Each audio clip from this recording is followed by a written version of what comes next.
Hi, everybody. Good afternoon, good evening, depending on where you are. Thanks so much for tuning in to this webinar.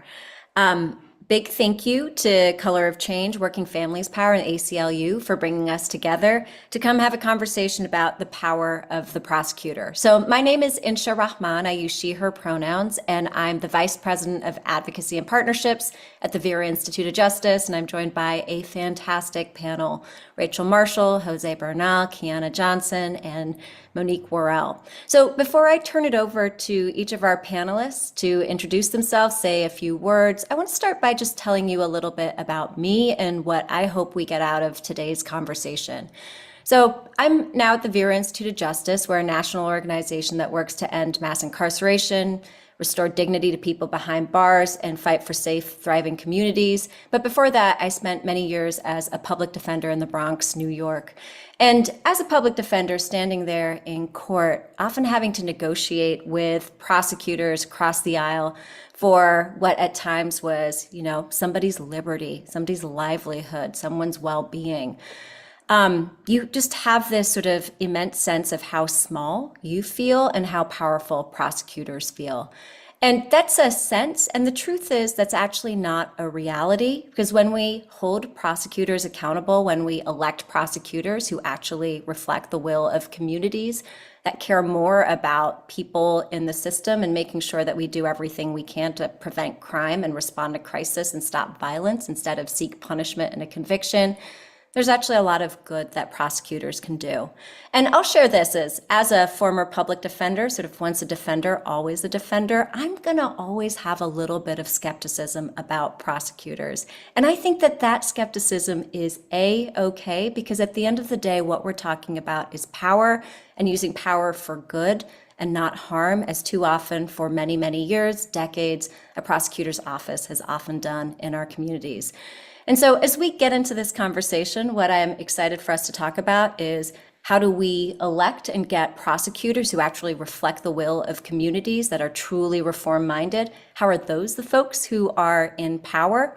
And when they are in power, how do we make sure they use that power for good, accountability? And so this is called Power of the Prosecutor. I'd say the subtitle of this is really the power of the people, and making sure prosecutors do right by communities and are accountable in all the ways that we care about accountability. So let's dive in, and I'll go around, and each panelist, I'd love for you to say who you are, where you are, and what do you do in this space, so folks have a sense of what you're bringing to this conversation. And Jose, let me start with you. And Jose is the organizing director at the Ella Baker Center for Human Rights. Jose, over to you. Tell us about you, who you are, what you do in this space.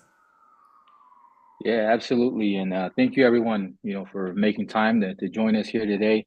My name is Jose Vernal. I use he, him, his pronouns, and I'm the director of organizing at the Ella Baker Center for Human Rights. We're based in Oakland, California, and I've been organizing for over a decade, both on the inside and on the outside. I'm formerly incarcerated, and a lot of my work focuses on our membership. We have a very robust membership, and it also focuses on local issues, local campaigns, and that includes holding the sheriff and the district attorney accountable. And so that's been a big part of my work. Also, I lead our civic engagement work and our political work. And so very honored to be here with an amazing group of panelists and looking forward to the discussion today. Thanks so much, Jose. Kiana Johnson, let me turn it over to you. Kiana is the founder of Life After Release. Kiana, tell us about yourself. What do you do in this space? Hey, everyone. Good evening. My name is Kiana Johnson. My pronouns are she, her.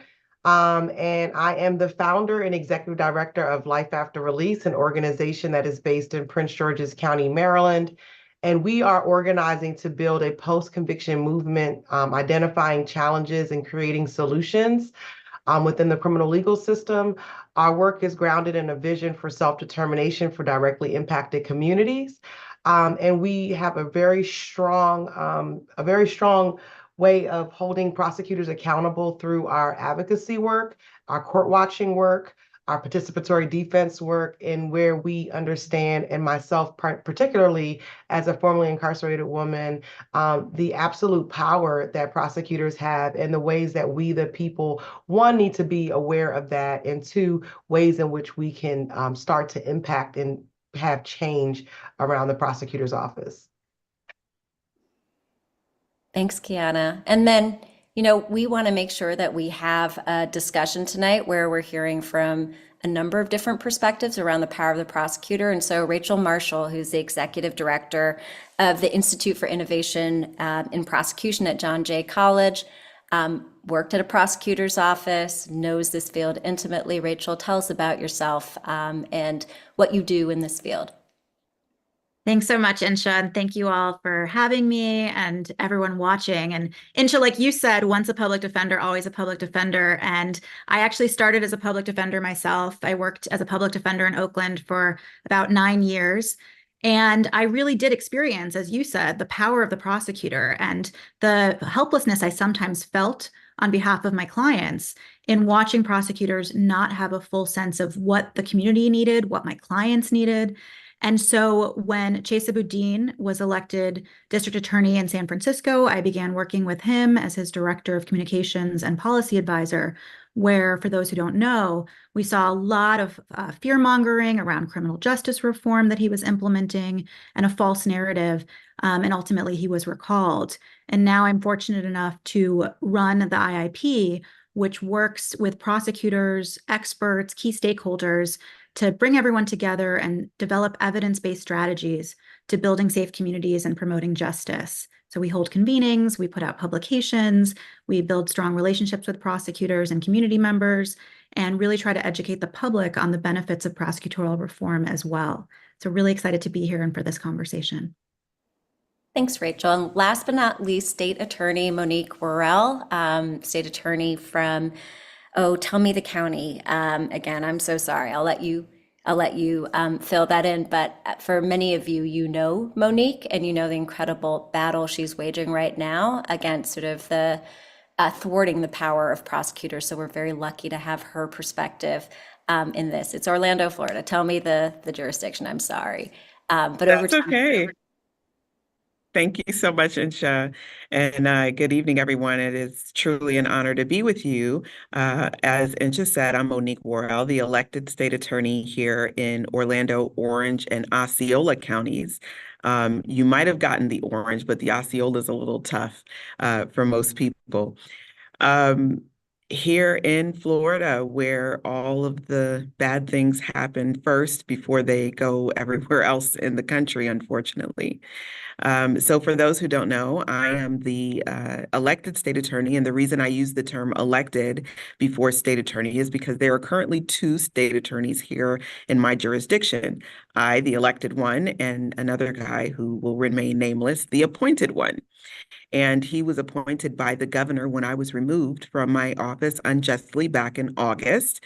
And the reason that I was removed is because I actually upheld my campaign promises. When I told my community and my constituents that I was going to reduce crime and mass incarceration, I meant it, and I did it.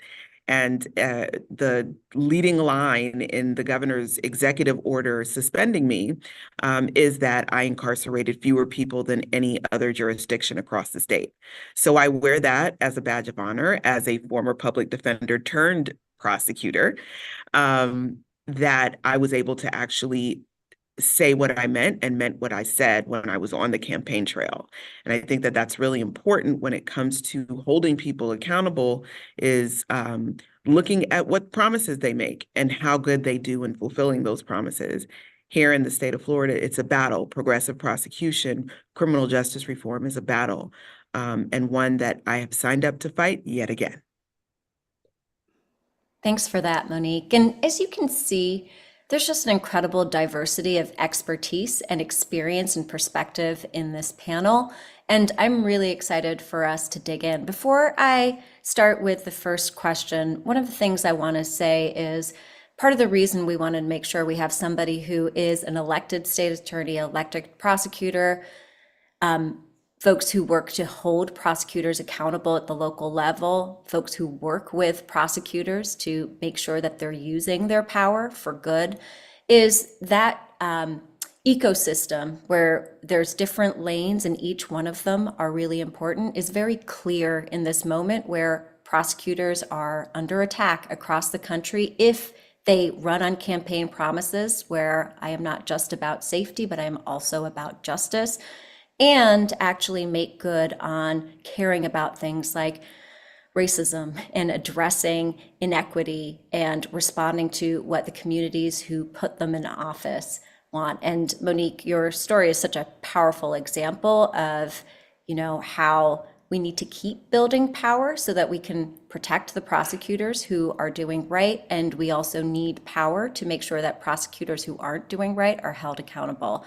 And, one of the things that is really powerful about this movement for me being at Vera, where our role in it is that we work with elected prosecutors across the country to actually change policy and practice and culture within their offices, and then through our C4 arm, help to shape the narrative around what prosecutors should be doing and how do we counter the backlash, all the attacks of Soros-funded prosecutors or prosecutors who are soft on crime.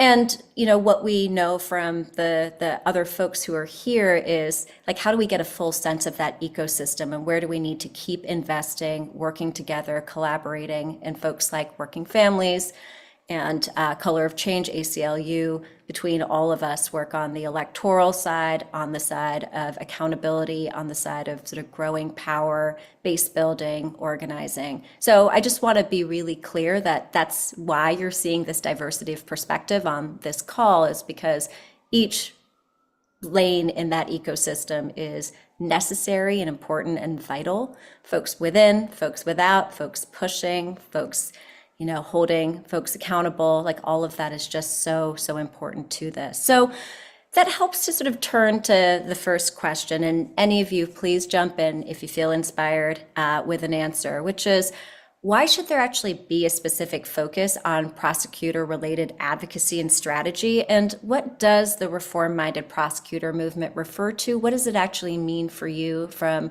where you sit in the ecosystem and the work you do? Anyone want to take that first?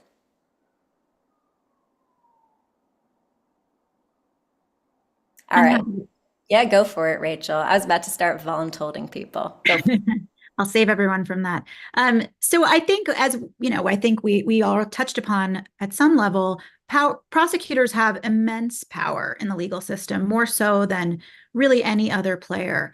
And when that power can be harnessed to correct a lot of the injustices in the system, that's incredibly powerful. So I'm delighted and that prosecutors are really leaders in many ways in the criminal justice reform movement now, and that there's a real understanding of how they can and should be using that power proactively. I think at the same time, I worry a little bit about calling it a reform-minded movement, as much as I've been guilty of doing that a lot. And the reason is a fewfold, actually. One is that I think that the movement has been so successful in some ways that a lot of reforms are being implemented in prosecutors' offices who would never consider themselves reformers, whether you know it or not. And so I think there's an opportunity for a lot of that work to continue. And if we limit it and say, progressive prosecutors, reform-minded prosecutors, I worry that it limits the reach of some of those reforms, and folks who are in other offices are going to say, that's not for me. So that's one of the concerns that I have about holding people to litmus tests, or suggesting that there's a limited movement, as opposed to an understanding that actually reform is part of prosecutors' work and part of their job. Yeah, it's a really interesting point. I'm curious to hear if others agree or disagree with that, sort of the potential danger or sort of exclusion of using a term like reform-minded prosecution or progressive prosecutors, or sort of trying to draw a narrow sort of cordon around who is a reform-minded prosecutor or not. So Kiana, can I ask you to weigh in? Sort of, what do you see as the reform-minded prosecutor movement, and how do you feel about that term? Do you think there's a value to identification or not? And also, given especially the accountability work you all do, do you think that sort of specific focus on prosecutor-related advocacy and strategy is important? Absolutely, it is very much so important. The biggest problem I have with it is that to call a prosecutor, it's making the prosecutor sort of like the heroes in the work. And so the focus of progressive prosecutors, reform-minded prosecutors, and having these platforms, which a lot of the times could be used as maybe as like a shadow, or something that a coattail, if you would, if that the prosecutors use, to get folks to elect them into office. And so I'm always very mindful when I hear people using those key terminologies, because I really want to see the records. And that is why in our organization, and why I'm such a strong advocate around Court Watch, because there isn't enough numbers for us to be able to measure the work of prosecutors. When we start calling them prosecutors that are reformed or progressive, there's really no reports that they have to tell us, like how they're doing in that area. Thanks for Color of Change having a report card for us to be able to score some of the top prosecutors in the area. But overall, there is really not a way for us to really check in on that. And so I just want, as we are talking about these movements, I want us to talk less and to do more around accountability and advocacy that we can actually see in numbers. So I just wanted to kind of like name that as we're talking about the progressive prosecutor, and understanding that I am more of a public defender fan. So I want to see more of the public defenders being lifted up in this movement, because they should be, instead of all of that power kind of, landing and living with the prosecutor. Well, what I find so interesting about those two answers, both of whom I bet there are people on this call who agree with one or the other, or maybe even both, is that there is the danger of progressive prosecutor and that moniker being a cover, where prosecutors might not actually be all that progressive, but if they get labeled so, they feel like they have free rein to not do as much as they promised to do on the campaign trail. And then also, Rachel, to your point of calling somebody progressive or reform-minded, maybe in a jurisdiction where that's actually seen as an insult or a word used to sort of tar a particular candidate, that it actually might not be helpful for us in the movement to call somebody a reform prosecutor or progressive prosecutor. We have like concrete examples of where that's come up in Utah, places where people don't usually think of any candidates as progressive.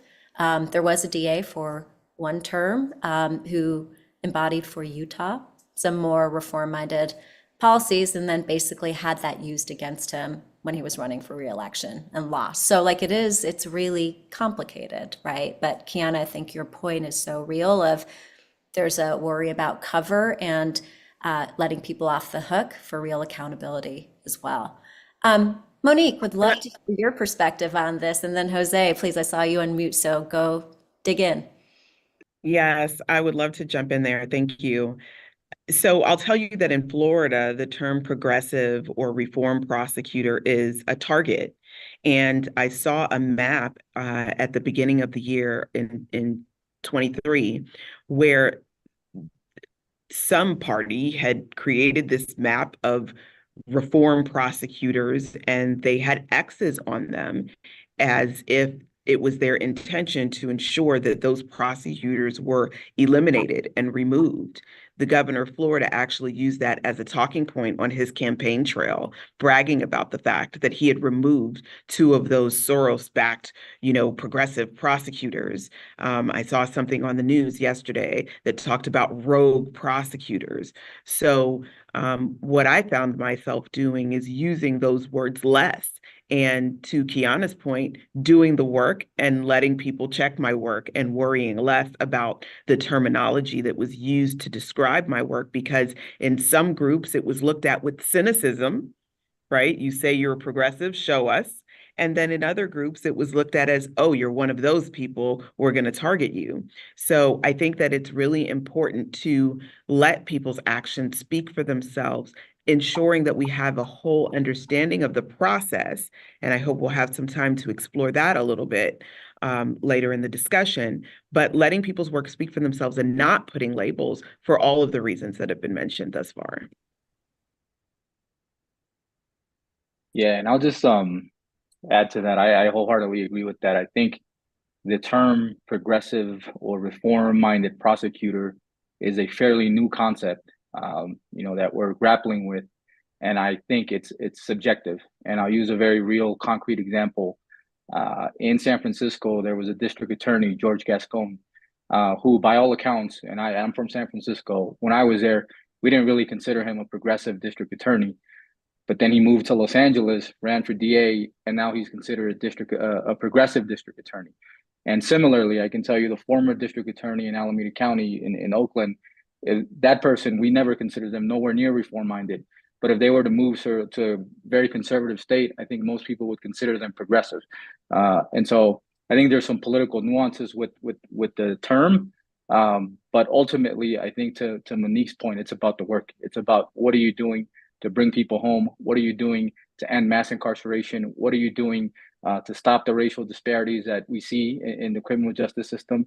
And I want to go back a little bit to something you said, Insha, because around our movement, our work, and what we're doing. And at the Ella Baker Center and at the Alameda County District Attorney Accountability Table, which I'll talk about a little bit later, we're not really interested in protecting prosecutors.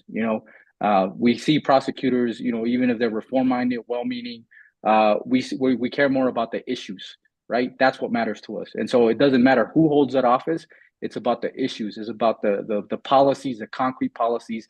And that's what we're going to throw down for. That's what we're going to back, not so much the office or the individual. So I just want to put that out there. Can I respond to that? Yeah, please, Rachel. So I think that's all true, Jose, but I think one of the things that I see is that the prosecutors individually, and no one can speak to this more than Monique, is become the target themselves personally. And so I think when it's harder sometimes to mobilize people around individual issues. So I think about my experience in San Francisco under Chesa Boudin and working for him and seeing the way it became so personalized and everything in the word reform was weaponized against him without an understanding of he was doing the work and also it was having good results. And that was completely lost because of this target on the individuals. So I think the protection of prosecutors is really about protecting the work. It's about saying, let's keep the focus on these people that are doing good work. Let's keep them in office. And to do that sometimes because the other side is so focused on demonizing individuals to advance their cause of attacking criminal justice reform, that means we actually have to protect some of those individuals. Yeah, do you want to respond? Yeah, absolutely. So, I think that something that we have to grapple and understand is that the district attorney's office, I'm not confused, and a lot of folks in the community are not confused. They are state actors, well-meaning, but they are state actors. And historically, there's been a lot of harm and a lot of distrust that has been built up. And so, again, I go back to the progressive prosecutor, reform-minded prosecutor. That's a new concept that folks are navigating. And I can speak to, for example, Chesa, who I know personally as well, Chesa Boudin, supportive, of the policies he put forward, and also not supportive of some of the policies, he put forward. And I had direct conversations with him about that. And so, I think it's important, to understand that the solution isn't a district attorney. Like, if we want to end mass incarceration, that's not the solution. It's a tactic, right? And it doesn't matter who's in that office. We need to make sure that we hold that whole office accountable. And so, that's my point, is that we have to hold the office accountable, and it's less about the individual. So I think this disagreement about, is it the office or how much does the individual prosecutor, because at the end of the day, that is an elected official, how much do they stand in for the office and what protections, if any, are needed, really speaks to this question of what should the dynamic be between the community that elects a prosecutor, not because of that person, but Jose, to your point about the policies and the practices that that person is expected and asked by the community to deliver, and then recognizing the very real realities that, Rachel, you are speaking to in working in DA Boudin's office, or Monique, that you know very personally in your role as a state attorney, where it's not just about an office, but it's about you as an elected leader, a politician that faces all the same sort of challenges beyond like the important policies of being a reform prosecutor, but also being an elected leader and a candidate and a politician and facing all of the particular dynamics of that. It's really quite unique in a way that I think many other roles or elected roles are not. And so let me ask this question. And Jose, Kiana, I'd love for you all to go first, since you have such deep experience with court watch, accountability tables, other ways of actually saying it's not about the person, it's about what they do in office and with their power. But what would you say should be the right balance of power and the relationship between the community that elects a prosecutor and the prosecutor themselves? Like, what does that balance look like, ideally, to make sure that we are harnessing power and accountability and real change?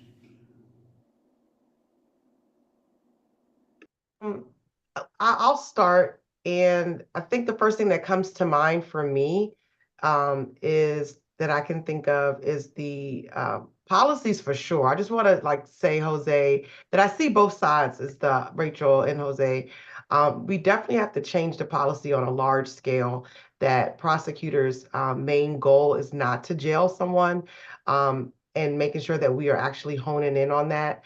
But to the point that we were talking about around the relationship between the prosecutor and the people, and some of the policies, one of the ones I wanted to talk about was the conviction integrity units.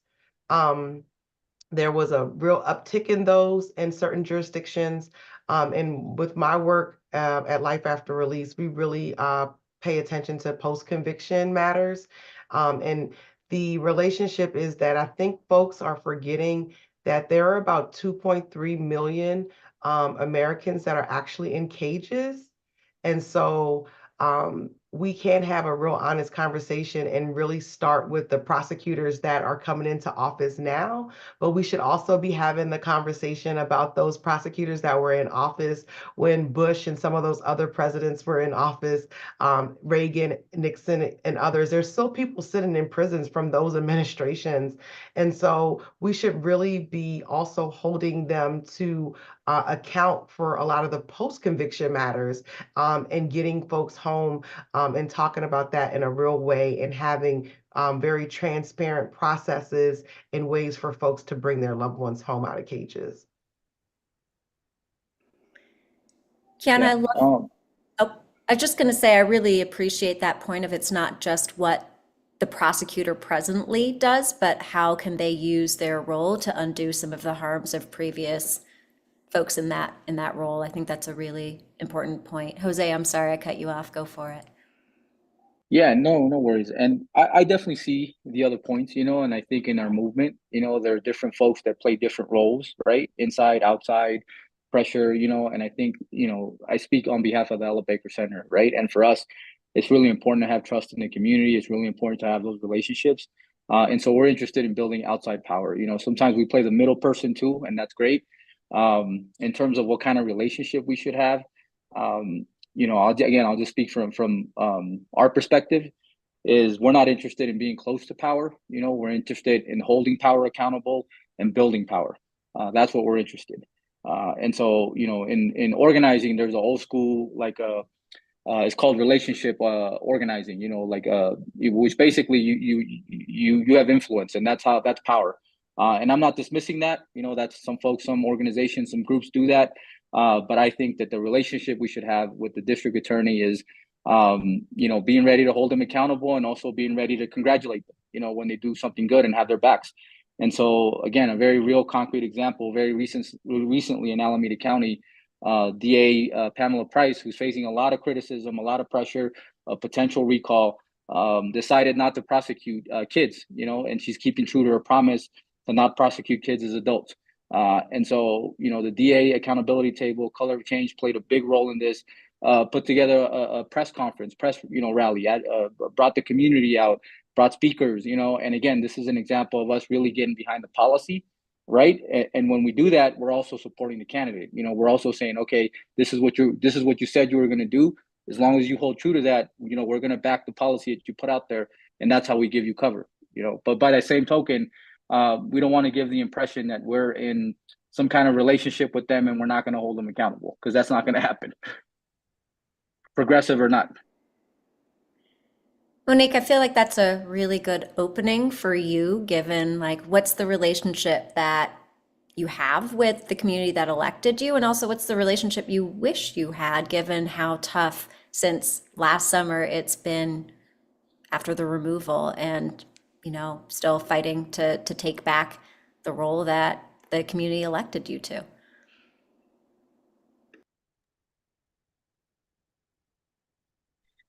Thank you for that question. Yeah, there's a whole lot there.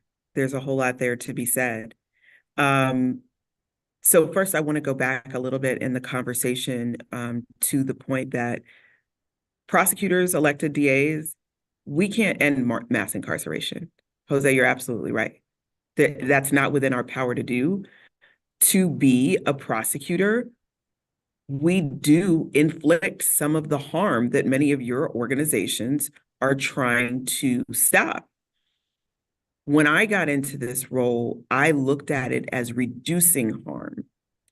As a defense attorney for 20 years, I saw the harm up close and personal. Having an incarcerated family member myself, I saw the harm up close and personal. So when I ran for state attorney, it wasn't because I believed that I could run on a platform of decarceration or even be successful in decarceration. But I knew that because of the information that I had about the harm that the system imposes, that I could reduce harm. And I want to say that I couldn't always reduce harm. Part of my platform was police accountability. And as a candidate and as a defense attorney, I thought, it was even stronger than thought, right? In myself, I knew that when I was elected and I became the state attorney, that I would be able to hold law enforcement accountable for the harms that they inflicted upon the community. When I became the state attorney, I learned time and time again that I didn't have the power that I thought I had. I'll give you just a couple short examples.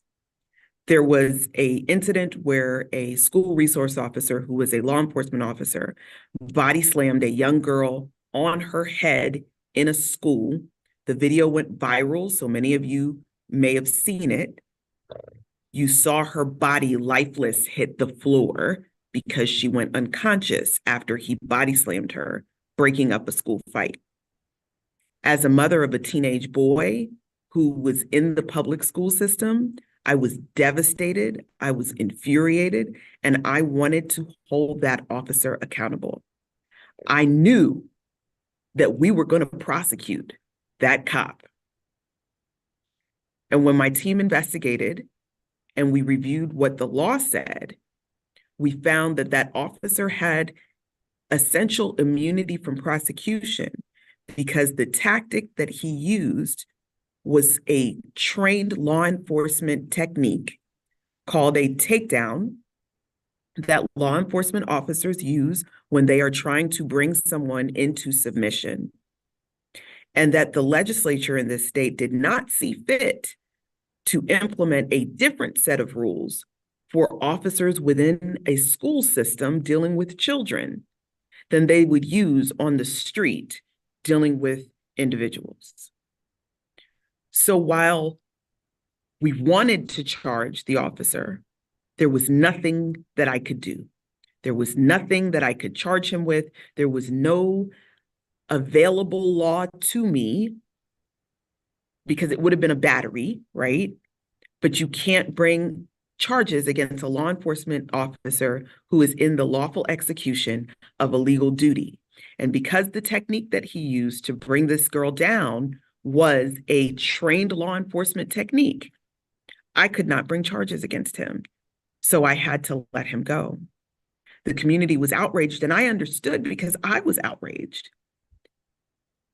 They blamed me They said that I didn't uphold my promises, that I wasn't doing what I said that I was going to do. So the moral of this story is that in holding people accountable, you have to be very clear on what the law allows and what it doesn't. I had a similar situation where officers tased a young man to death. Again, I was furious. I was upset. There was a call to the home because the young man was in a mental health crisis, called by his family to law enforcement. They came and they did not help. They, in fact, made the situation worse. They antagonized him. They made him act out even more. And then essentially they took him down and they tased him. And then he later had a heart attack and died. The case happened before I became state attorney, but when I became state attorney, the family came in and they asked me to look at it. And we looked at it. My team looked at it. They reviewed the video. They reviewed all the evidence. They reviewed the determination of the prior administration.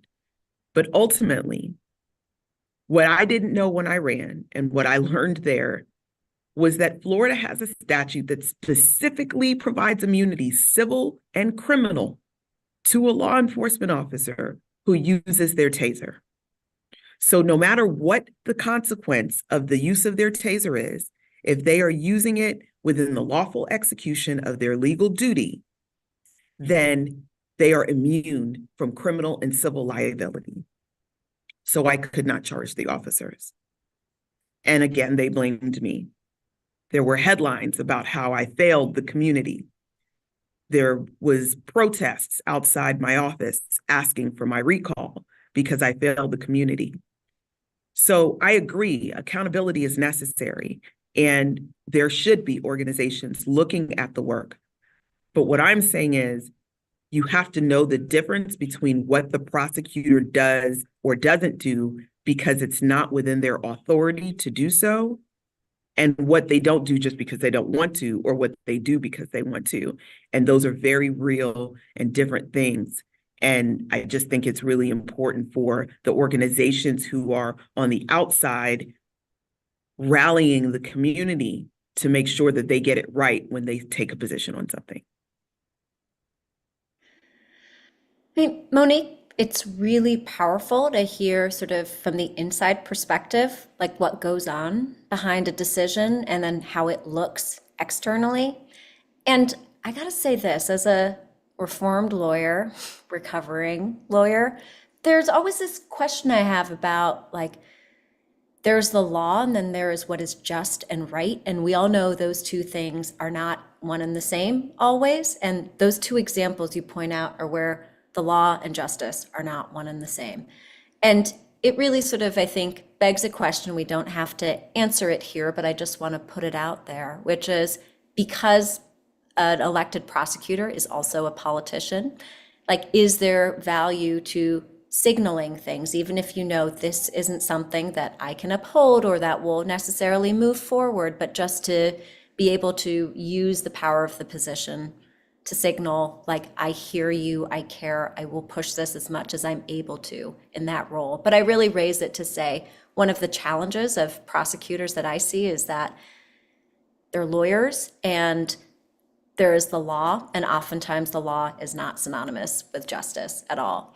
So let me move us to the next question. And Monique, I'm going to come back to you first because I know we might lose you pretty soon. So we want to make sure we get your take on this. So, I mean, we've heard a number of different challenges of prosecutors being able to stay in power when they do a lot, maybe not all the right things, but a lot of the right things. Chesa Boudin in San Francisco came up as an example. Monique, you come up as an example as well.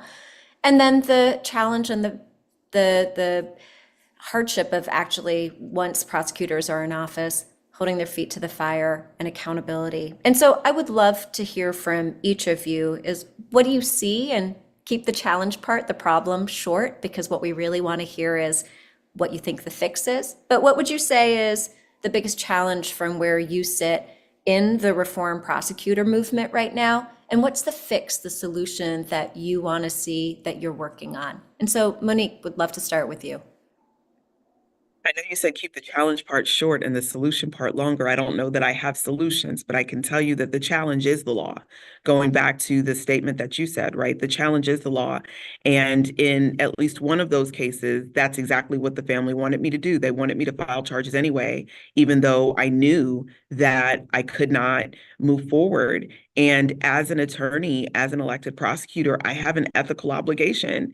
And in as much as I do not want charges filed against a member of the community who I don't think is guilty of the crime by the book, I can't do that to anyone else. Even if I disagree wholeheartedly with the law, I have to uphold the law. I had someone, say to me in a community meeting once, why don't you put the pictures of law enforcement officers up when you bring charges against them? That's what they do to us. And I said, I'm not here to do to them what they do to us. I'm here to give the law equal application, equal justice. And what I think is right is that we don't put anybody's worst moment on display for the world to see. And I'm not going to do that in any of the cases where I have individuals who have been prosecuted by this office. And any of those individuals include when I have to prosecute law enforcement officers. So the challenges are that the law is not in alignment with what's just all the time. The solution, what I tried to do as state attorney, was draft legislation to fix the law, to make it more just. I drafted legislation and sent it to the legislature that when a law enforcement officer abuses their discretion and commits a battery on an individual, that it should be a felony in the same way that a battery on a law enforcement officer is a felony, that they shouldn't just be able to get by with a misdemeanor, that they should be charged in the same way that if someone hits a law enforcement officer, that's a felony because they're a law enforcement officer. If a law enforcement officer uses force or commits a battery against a citizen, and that was not within the lawful execution of a legal duty, that they should be charged with a felony. The legislation went nowhere. I drafted legislation that there should be special laws that apply to children in schools, and that they shouldn't have the same freedom to treat children the way they would outside of a school. That legislation went nowhere. So the challenge is the law. The solution is to fix it, and to put people in office in the legislature who are interested in actually fixing it. Well, you started your comments by saying you weren't sure that there's a solution, but I think you actually gave us a very clear one. And I also appreciate the point, Monique, of we won't win if we're on our opposition's playing field. We got to be on our own. So I hear that loud and clear. Rachel, can I go to you with this question of, what do you see as the biggest challenge in the reform prosecutor movement right now? And what would you say the solutions are? Yeah, I think the biggest challenges have to do with the narrative around criminal justice reform and the attacks that we are seeing against criminal justice reform. And those are manifesting, as we've been talking about, in attacks on prosecutors, whether it's Governor DeSantis removing Monique from office when she was duly elected and was doing the work that her community elected her to do. That we've seen these kinds of undemocratic efforts to remove prosecutors and remove their independence. We're seeing in Georgia, second effort at legislation to try to create a commission to remove prosecutors for their use of discretion.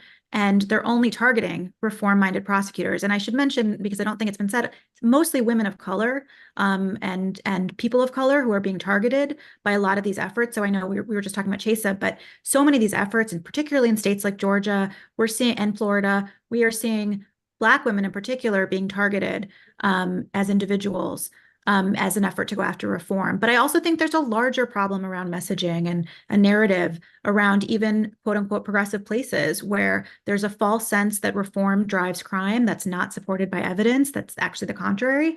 And so I think there's a real messaging challenge. And I know that a lot of us are working to do that. I think the solutions are really hard. We have to win. And I know a lot of us on this call are working all the time on this question of how do we reclaim the narrative? How do we correct this misinformation and disinformation around reform? And I think some of it has to do also with just more communication and collaboration with one another. I think Jose is absolutely right that we have different roles to occupy.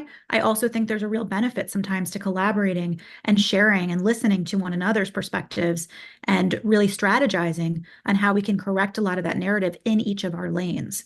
And so I think that's a really important piece of correcting this. Thank you for that, Rachel. And some of you might have noticed Monique just dropped. She had to leave early, and she says thank you for having her be part of this really important conversation. To the point about narrative, Rachel, there's actually a lot of good work happening right now on how do we own this narrative. And, you know, we at Vera did some research on how exactly we talk about this movement and what prosecutors do. And one of the sort of interesting findings was everyday people, and, you know, we did a national survey, don't necessarily see the job of prosecutors as reform and reforming the system. But what they do see is the prosecutor's job is to act with integrity and to seek justice and the truth and not just a conviction. And that's some of the switch that I think we can make to sort of own the moral higher ground. Because I think reform often, it's right now a contested word. It doesn't necessarily have the associations that we know it should have. And so it makes me wonder, and there's, I think, a lot of really valuable research that we need to just at least grapple with and dig into in terms of narrative about what is the way for us to talk about this movement and how do we counter some of the attacks. And just to get specific, there is good tested messaging around how do you counter the Soros-funded prosecutor attacks, the attacks that these are prosecutors who don't care about victims and there will be blood on the streets because of their policies. Actually found really good responses. The challenge is the silence, the noise and the volume from media and other politicians about reform-minded prosecutors is really so much louder than the counter narrative about these are prosecutors elected by communities to reflect the values and the priorities of communities. Jose, can I turn to you to ask that same question about the biggest challenge you see and the fix, the solutions that you want to see? Yeah, I certainly agree with Rachel on narrative. I think the political climate right now is really, at least in my lifetime, I haven't seen it this bad. And I think there's a effort to really scapegoat, an individual or institutions, and unfortunately, it's the anyone that purports or presents themselves as a reform-minded progressive district attorney, when it comes to public safety, they're the scapegoat. And we saw it with Chesa Boudin. We see it in LA with George Gascon. We see it with DA Pamela Price.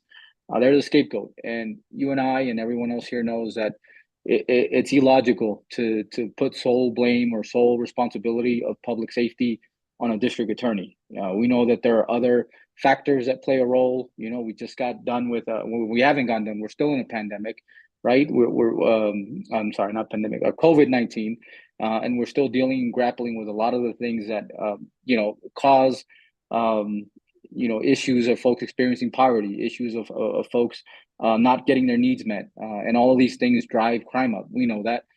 We also know that cities and counties and states that have tough on crime prosecutors are also dealing, with the same things that we're dealing with in progressive cities, reform-minded cities. But the lesson learned, I think, from Chesa Boudin is that facts, aren't going to win. Like we can throw facts out there all we want, but it's a narrative, and whoever controls the narrative, whoever wins the narrative, that's who wins. And right now, that's our biggest challenge right now is the narrative. And I appreciate the good work of Vera and other organizations and other groups, that are really taking this head on.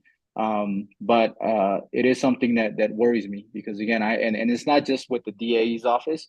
I think there's a lot of local measures, a lot of state ballot measures, a lot of things that are very regressive, that are not based on any facts or any data-driven, solutions that are really going to set us back years. And I'll speak to California because, again, I'm here in California, but we have something called Prop 47, which is under attack right now, and it really, this is the biggest threat that I see right now.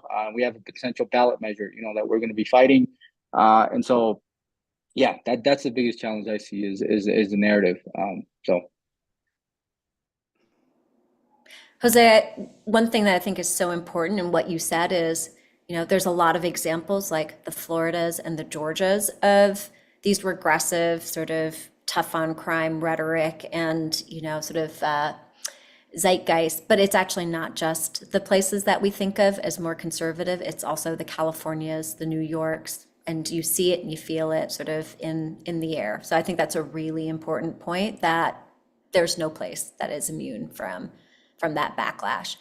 Kiana, last but not least, what do you see as the biggest challenge? What do you see as solutions? Yeah, so I was really struggling with that because there's so much, right? There's so many challenges that we face as change agents, as activists, as organizers, folks on the ground, who know exactly, what's going on and know how to get to information.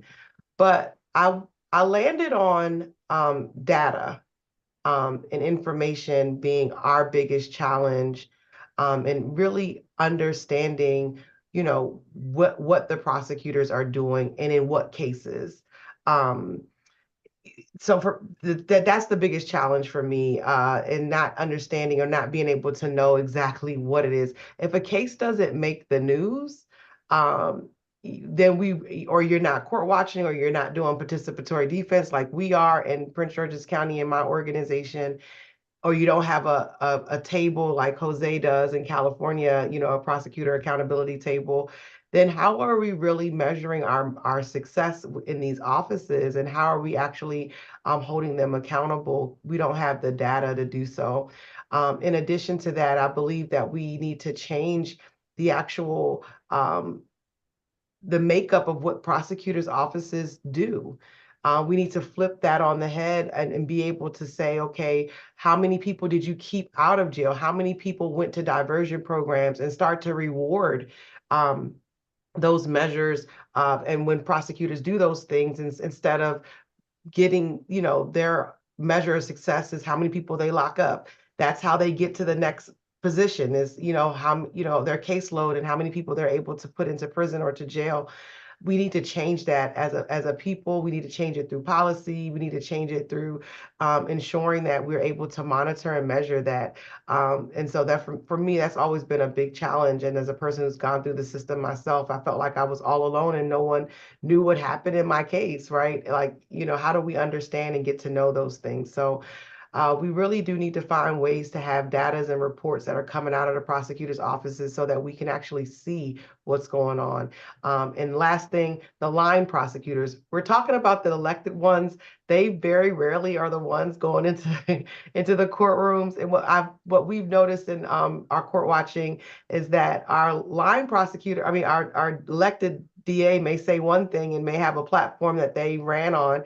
But boy, oh boy, when we get inside and those line DAs are actually handling the case, they have a lot of different views compared to their elected boss or a supervisor or a person that was in charge. So I also want to just draw that out. I don't think we talk much about the line prosecutors. I heard a lot about the elected, and very rarely are they prosecuting the cases. They're just the ones at the top, the ones whose names goes on the paperwork. But their line prosecutors are the ones that we really need to dig in and hold accountable. And again, how can we do that if we don't have any reporting mechanism or any eyes into the courts to see what they're doing? So I love that point, both about data and transparency, and then also changing the metrics of what we hold prosecutors to and what success looks like for their office. It's not a conviction, which is the typical measure of success, but another set of metrics, right? And I think that's so powerful. So Kiana, in your remarks, you mentioned two things that I want us to spend a little bit of time hearing more about, because they are not sung nearly enough in all of the conversations we have about prosecutors and accountability, which are the really specific community accountability measures that both you, Jose, you, Kiana, that your organizations run and double down on. And so, Jose, let me start with you in a community accountability table. Will you talk about the community accountability table that you and others run? And what does it look like? How does it work? How would, if there are people listening who are like, I want to do that in my jurisdiction, how would you suggest going about getting started? Yeah, so we're part of the Alameda County District Attorney Accountability Table, and that really formed very organically some years ago. We were part of another coalition, and part of that, it was called the Justice Reinvestment Coalition. Part of that coalition really wanted to make sure there was a committee, keeping eyes on the district attorney's office, making sure, they were doing what they said they were going to do in terms of things, policies that we were in favor of. And we started meeting regularly as a committee. From that, our partner organization is in here to the Urban Peace Movement, really led the creation, formation, and structure of a coalition, which we call the DAC, Alameda County District Attorney Accountability Table. And it's a group of different organizations, a group of different, with different opinions, different specialties, different skill sets, some grassroots doing youth work, others doing policy work, others, doing legal work. And we all have one common goal, and that's in our name, is holding the district attorney accountable and advancing, our values and our mission, to, bring our folks home, to, make sure that, we chip away at the racial disparities that are happening in our injustice system. And so, we meet monthly. We can always meet more frequently. I think we meet every other month, not every other week now. We were meeting weekly, and there are committees that are set up in each that are, like, for example, outreach committee, a comms committee, and we also hold stakeholder meetings with the district attorney's office. And again, those can vary depending on what the needs are at the moment or what's happening. But that's an opportunity for us to sit at the table with the district attorney's office, with the DA themselves, and really, ask the hard questions and also look for ways that we could support. So it's not just, hey, we just want to tell you you're not doing this right. It's also like, okay, you have this policy coming up, and how can we be supportive because we support this policy? Or, hey, there's this information that we really need. Can you provide this information for us? And I think that's really what the name, DA Accountability Table, because that's really what it is, us sitting at the table. And I will say that, we've had the table under two district attorneys, one that was not at all reform minded, and the current one who's more reform minded. And I think, for both of them, I think we've tried to hold the line of not really making it about the person. Again, I'll go back to that, but about the office, and so and obviously one is definitely more favorable, to the issues and the things that we're trying to push. But yeah, that's been our experience with the district attorney accountability table. And just to be fully transparent, I think that there are some nuances, in trying to hold a district attorney accountable, at the same time understanding that there's a potential recall, looming, and so we don't want to. We want to draw the line where we don't want to give the how to say the far right, we don't want to give them any more reason, and so there's some nuance in there, but ultimately our mission is to hold the district attorney accountable. Jose, I think something that is very clear in how you describe the accountability table and the role of it is, we say often in movement spaces, like we move at the speed of trust. And you got to have a relationship to have a relationship. And with a DA, I mean, something I'm hearing very clearly is like ongoing communication, like for the good things, for the bad things, but like that's part of trust and part of being able to then be able to leverage that power and that relationship that you have. Kiana, you mentioned Court Watch a number of times and would love to hear what Court Watch is, how does it work, and how does it add to, sort of like the eyes on the ground and in the courtroom, the day-to-day, the line prosecutors, like it's so unique for that. So say a little bit about how it works in your county, because it's a really pretty remarkable court watch program that you have. Yes, thank you so much. We started Court Watch actually when I was working with an organization, Progressive Maryland, and we were running a campaign around a progressive prosecutor. And as an impacted person, I just didn't know what that could mean.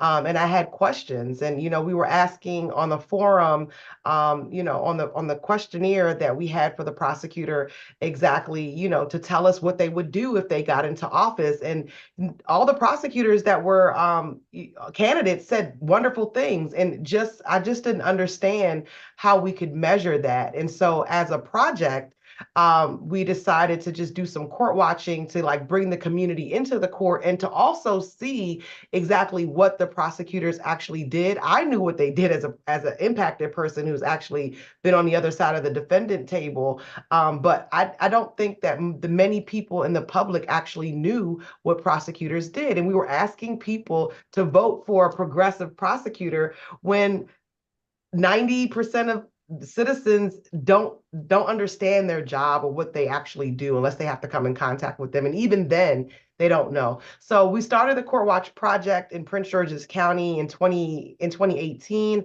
and it just grew into the movement that it is now. We have one in DC and one in Prince George's County that is ran completely by the community, where individuals go into the courtrooms each and every day. In Prince George's County, we have a focus around bail because our prosecutor at the time ran on ending cash bail, and she promised that her prosecutors wouldn't ask for bail, and we just didn't take her word for it. We wanted to be able to see that, and we wanted to hold them accountable. And when I tell you that when they saw us in the courtroom, it changed the culture immediately of not only the prosecutors, but also the judges. They paid attention to the fact that we were in the courtroom, that we were watching them, that we were holding them accountable, and it gave instant accountability and visibility to the work, and we were getting instant results.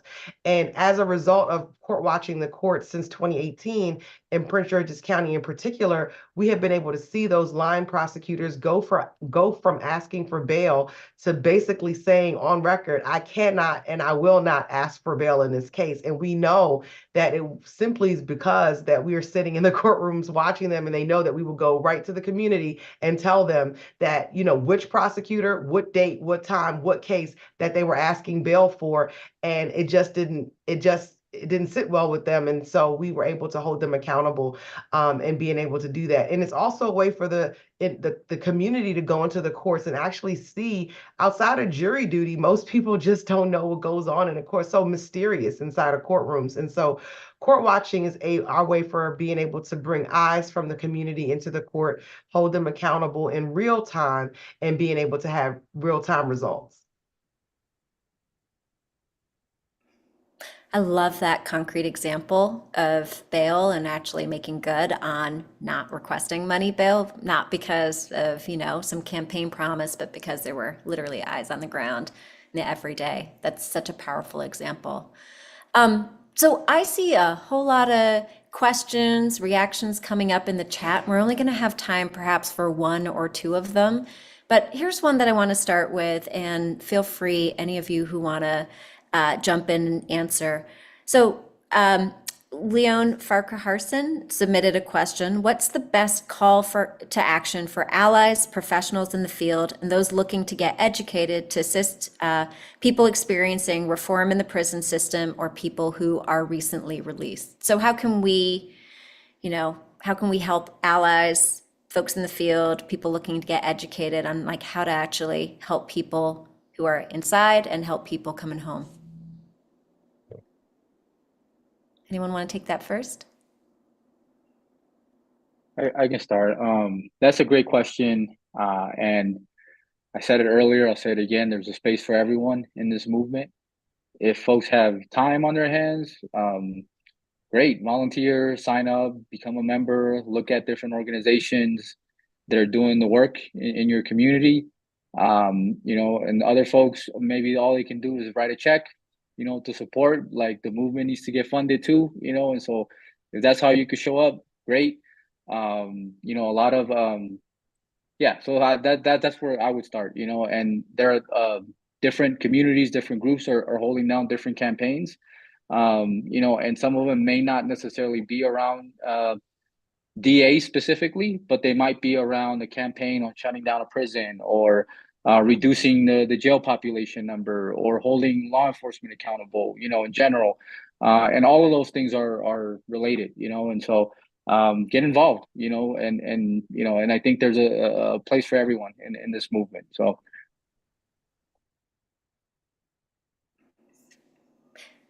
Thanks, Jose. Does anybody else want to add to that? Kiana, Rachel?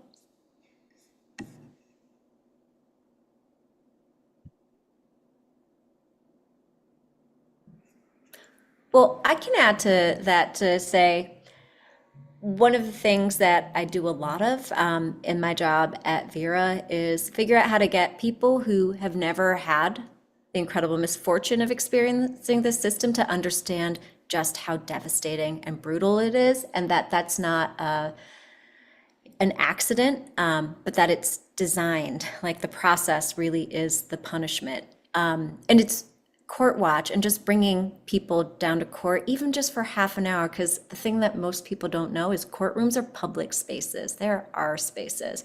You just walk in, you sit there, and like everybody in the courtroom will look at you, be like, who's that? And there's just something about that that is so powerful. If folks are like, I don't really, you know, I don't get why I should care about this, or where there's smoke, there's fire. If somebody does the time, they should, you know, does the crime, they should do the time. Like I have family members who will sometimes say that to me. And for each and every one of them, when I have taken them down to court and we've sat there, it's just caused such a change of heart. So that's my very specific one thing anyone can do that I think is transformative, doesn't matter who you are. So another question that came up from Mark, in Multnomah County, Oregon, which is Portland, there's been a significant law and order narrative recently. I'd love to hear tips for reclaiming the narrative and keeping our fairly progressive DA. And for those of you, just to give a little bit more context, in Oregon, there was a ballot measure that passed 2 years ago to decriminalize drugs, and some of that was rolled back recently because the minute the new law went into effect, the backlash was intense, even though it was very clear that they really didn't give the new law a chance to work. They didn't do sort of all of the investment in community-based treatment that was supposed to be part of the law. It's just, you know, again, reform is vulnerable to the narrative around it, even when it's not based in fact and it's based in hyperbole. So that is something that's happening in Multnomah County right now around the DA Mike Schmidt, something where we've heard, Rachel, you raised this, Jose, you did as well. What do you think somebody who's a Portland, Oregon resident has a DA election coming up, what can they do? Yeah, I am so grateful for the question because I think, first of all, I would say that a lot of these themes come up across different jurisdictions where we see the same kind of playbook. Jose had mentioned Pamela Price, and we saw the recall organizing almost immediately after she took office. So I think one of the things that everyday people can do is really to correct false information, misinformation, and misunderstanding around what is in a DA's power and what is not, but also to correct a lot of the false narrative that comes up. So a lot of this spreads on social media, which we haven't really talked about, but social media, especially in light of the pandemic, plays such a big role in shaping a lot of everyday people's opinions.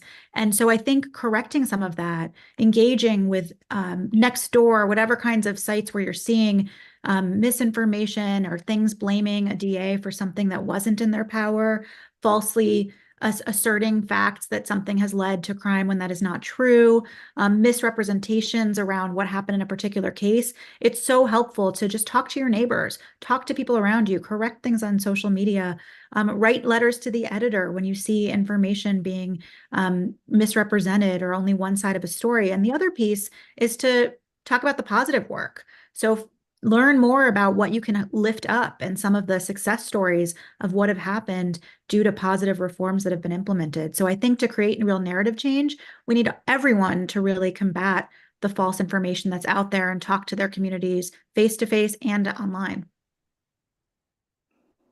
And can I just add to that? Please, please do. 100%. And I'll just say the biggest, one of the biggest assets that we have in terms of shifting the narrative is us, and I mean that in terms of us being credible messengers. And so I'll give you an example of my family, right? My family is a Mexican immigrant family, and they watch Spanish media a lot. And I don't know if y'all ever watch Spanish media, but it's off the hook. And the crime narrative is definitely there. And I've had many conversations with my family, right, as a credible messenger, right? Because it means something when it comes from me, right? Like if I sit down and talk to them and say, wait a minute, mom, wait a minute, uncle, tia, wait a minute, nana, like, let's talk about that. Look, it's not like that. They're just saying that, but like, look, these are the facts. This is me. I went through that. Me, like do you really feel like you can't walk a block down the street in Oakland? Do you really feel that? No, I don't. Right. And like, I just say that like we're credible messengers. And so in our communities and our people and our folks, that's the biggest, strongest, like, because we can watch whatever we want on media. And a lot of it is clickbait, right? It's just like, oh, it's just out there and it's hyperbole and it exaggerates the issue. I'm not dismissing crime. I'm not dismissing that things don't happen, but it's exaggerated. I'll say that for the most part. And so like we're credible messengers. And so in our communities with the folks that we engage with, the folks that trust us, it's on us, really.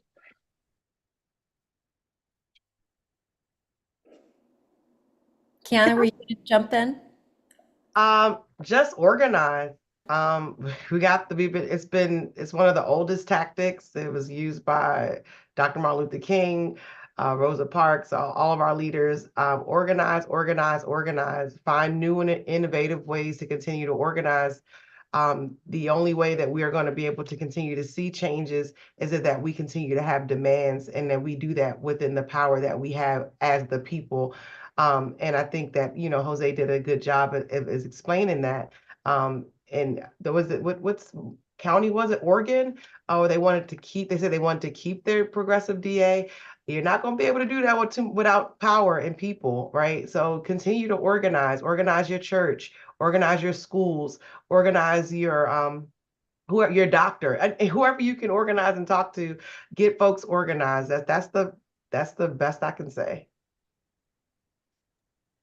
I was going to jump into, and I completely agree. And part of that is also calling on legislators, calling on it for investments. I mean, part of what happened in Oregon there wasn't a real investment in the services needed and the treatment needed. And so taking it away from just these are not criminal justice problems oftentimes. These are social problems that need investment and communities and resources. And so call on legislators and other folks outside of the criminal justice system to step in and do their parts to really make communities safe and combat the false narrative that it's all driven by a prosecutor or that it's all even belongs in the criminal justice system, period. I mean, those are such powerful points of organize, hold other electeds accountable to make good on solving social problems and not dumping them all on one scapegoat, and to have everyday conversations, because those are some of the most powerful ways that we change hearts and minds. So thank you so much, Rachel, Kiana, Jose, and Monique, who had to leave early. And just to wrap up, we're going to do a quick lightning round, 1 minute. We've talked a lot about what the challenges are. We have had some really good conversations about what solutions are, but I want to talk a little bit about hope and optimism, because we know hope is a discipline and we need it to keep going in this work. So what is your hope for efforts related to electing and holding reform prosecutors accountable? And in that, feel free to just name any efforts that you're working on, projects that you're working on, things you want to bring to the attention of the great people on this call. I'll go first. Please. My hope is that we can tap into the 2.3 million folks that are still in cages and start to bring them home, and doing that and using the prosecutor's office to help us do that. We are actually, I'm a part of the National Council of Incarcerated and Formerly Incarcerated Women and Girls, ran by Andrea James. And coming up, we are actually having a rally here in Washington, D.C. on April the 24th. Where we will be a 10-year anniversary, where we are again demanding Biden to grant clemencies for women who've been in cages for 25 plus years. and bringing them home and educating folks around that. And so the hope is that we can stop putting folks in, but also taking a look at the folks who are in and bringing them home and meeting folks' needs, right? Making sure that folks have what they need to be able to succeed so that we can actually be much more safer in our communities. Thanks for that, Kiana. Rachel, you want to go next? Sure. I mean, it builds off. First of all, I completely agree with what Kiana said and appreciate those comments. And I think it's really important that prosecutors play a role in looking back, because a lot of what we're talking about, as you said so well earlier, is really about about policies that have been implemented a long time ago. I hope for narrative change, most of all, especially as we've just been talking about. And I hope that we don't get so afraid of losing more ground that we can actually start to make advancements in this space, because right now feels like, as Jose said, it feels very scary. But I'm hopeful that things will start to be change, and that we'll start to have an environment where folks feel like they can push forward again. And I think part of that, and part of my hope, is that there's more collaboration and spaces like this. I just came from a few days of a convening, bringing prosecutors with stakeholders, defenders, survivors, advocates, academics, to talk about their role in fighting for immigrant rights. And that was so powerful, and to have so many voices together, including line prosecutors who we were able to reach. So I really hope that we can bring more people into this work, and that's through everyone coming together. And the IIP hosts monthly webinars, in addition to other work that we do, to both the public and for prosecutors, to really understand different avenues for prosecutorial reform. You can sign up at prosecution.org, and you can get on our mailing list and hear about our other events. Again, last but not least, Jose. Yeah, +1 to what everyone has already said. And I think this is a very tumultuous and precarious year. And it really does feel like they're throwing the kitchen sink at us.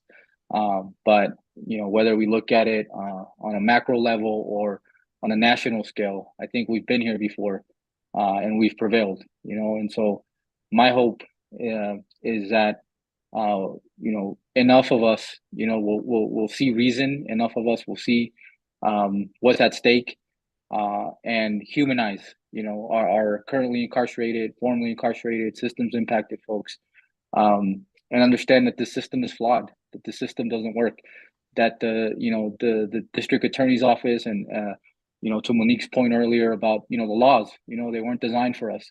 That this is a flawed system, and we need significant change, and I hope that enough people will see that and will not revert back to regressive approaches, regressive policies, regressive laws that actually cause more harm and actually keep us more unsafe than they do now. And my hope is that we listen to the folks on the ground, listen to the folks that have been saying this, the data, the science that says that in order for us to be safe, our needs have to be met, right? Our basic human needs have to be met, and we can invest in real solutions, real community, real public health, real jobs, real housing for folks, things that we know are going to keep us safe. My hope is that we can get there.